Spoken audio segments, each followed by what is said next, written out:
Mnataka nikuje? Tualike mkutano kubwa. Tuongee mambo yetu.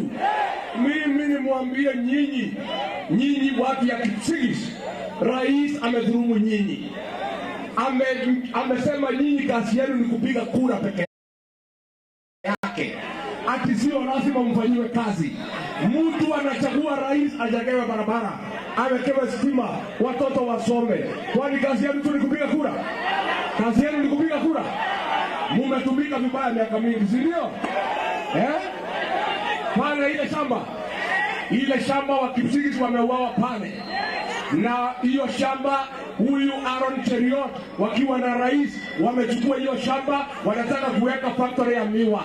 Wa Kipsigis 19 wameuawa pale. Hata rais hakutuma rambirambi, kwa hiyo wa Kipsigis bado wameuawa. Hao wa Kipsigis ni wa Kenya, mbona wanauawa kama kuku?